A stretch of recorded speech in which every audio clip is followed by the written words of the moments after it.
In this video, we'll be covering the CAD portion of the 3-axis Pro demonstration. So the first thing we're going to do is have a new window open and then go up and click File, Save As.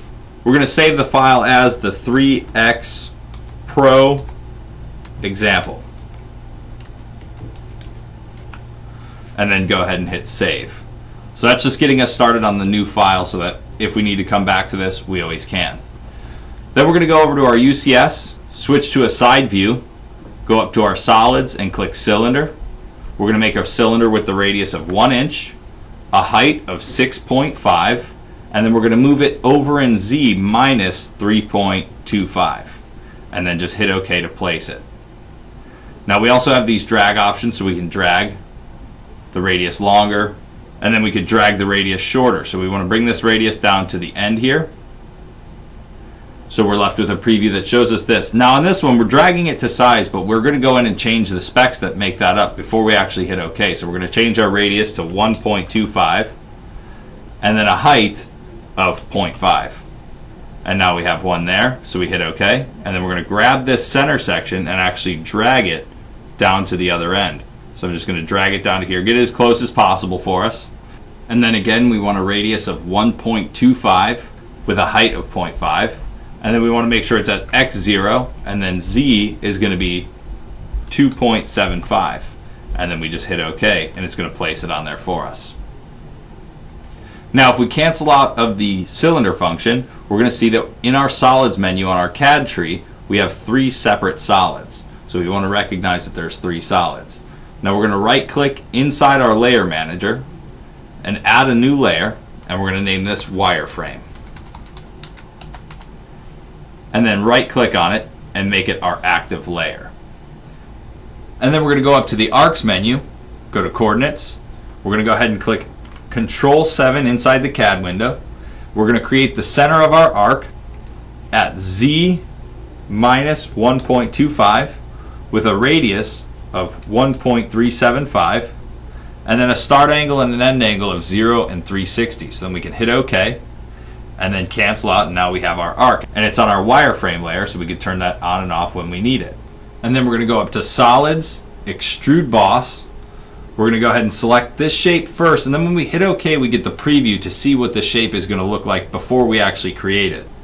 So for this extruded boss, we're going to go ahead and make our first distance 0.375 with a draft angle of 10 degrees. And then our distance in the other direction, we're going to make a 0.375 with a draft angle of 10 degrees. And that gives us the entire shape, so we can take a look at it before it's actually created. Put that back in isometric view by hitting Control 7 and then hit OK. Now one thing to note here, if I cancel out of this feature and I go and hover over my part again, you'll see we now have only one solid. That's because whenever we use Extrude Boss, it automatically adds all the solids together if they're touching. Now, since all these models are touching, this cylinder touches this cylinder and this cylinder touches here, all the way through, they are all going to get added together because that's how that function works. Same thing with the extrude cut. Whenever we cut through something, it's going to add whatever in that model is touching back together. Now, after we have that, we're going to come over to the CAD layer and make it active by moving the check mark and then turning off the wireframe layer completely. So then after we turn off our wireframe, we're going to go to our UCS tab and change to a front view, and then put this in a top view so that we can see the part. And if we click the letter T on our keyboard, it makes our part transparent. So what we're going to do now is go ahead and make 3 cylinders. Cylinder, radius of 0.75 and a height of 4.5. And then in our X location, it's going to go 1. And then on our Z, it's going to be minus 2.25.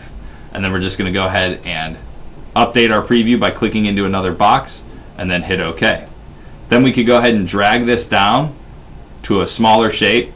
Doesn't really matter what size. We're going to come in and make this exact in a second, but just get us laid out to where we need to be, and then we can go and update this one. Now that we've moved it, we can make our radius 1 inch with a height of 0.375. And then in our X, we're going to leave it at 1, and then Z 2.25. So it's going to go right to the end for us. And then we're going to hit OK to place it. Then you grab the center dot that's there and drag it straight down. Get as close as you can.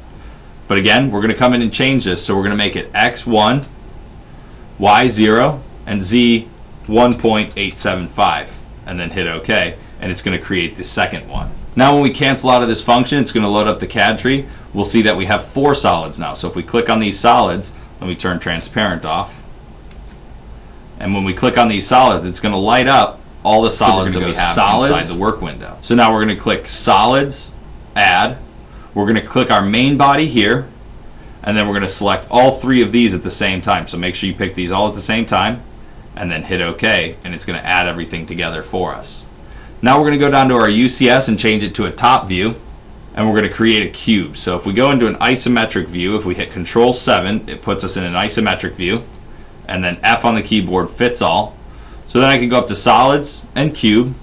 We're going to make the cube in X 6.5 with a width of 4.5 in Y, and then a height of 2. So the only thing we have to do is go into Z and bring it -1, and then hit OK, and it's going to create that for us.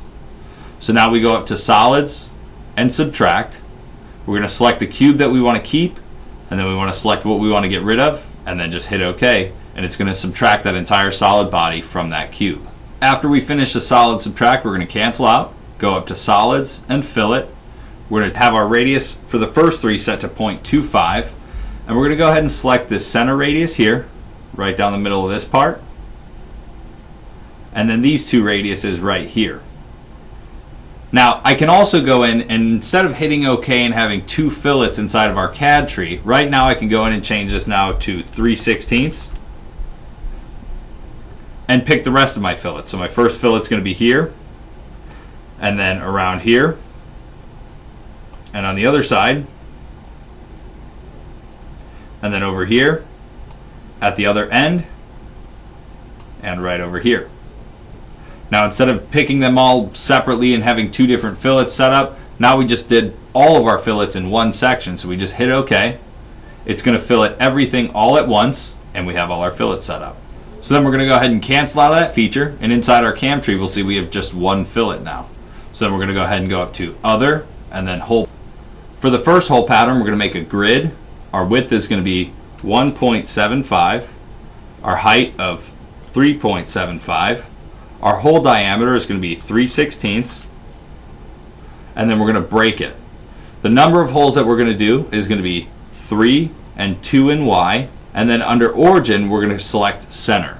So we're going to create it off the center, and then we're going to move in X -1.25, and then hit OK to place that grid.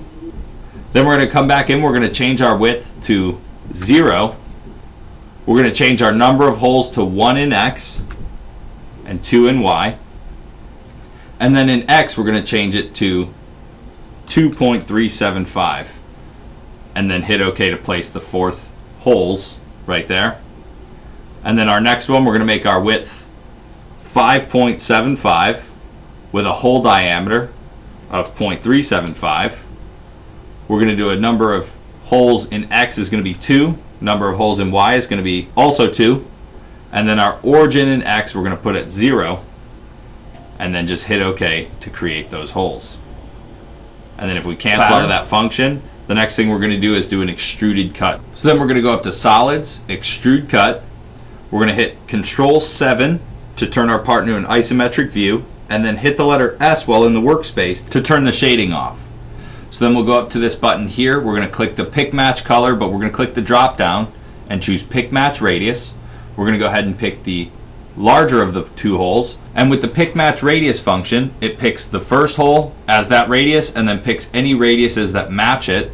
For this one, we want to make sure that our distance goes down 1 inch. So when we hit OK, we want to be in the part 1 inch. But remember, if it does go up above, it's not hurting anything. It's going to remove this anyway. So even if we're 1 inch high up here, we just hit OK, and it's going to remove those holes. So if we come back in and hit the letter S to turn it back on, it's going to show us that. Now if we hit the letter S again, we're going to go back in, we're going to select this hole here, and we should already be in Pick Match Radius mode, so we're going to choose those. It picks all those holes. This time our distance is going to be 0.5, and then we just hit OK once to get our preview, and then hit OK again, and then we're going to see all those holes show up. So then we just cancel out of the feature, come into the workspace, hit S, and then Control 7 and hit the letter F to fit all. And that concludes the video on the 3-axis Pro CAD example.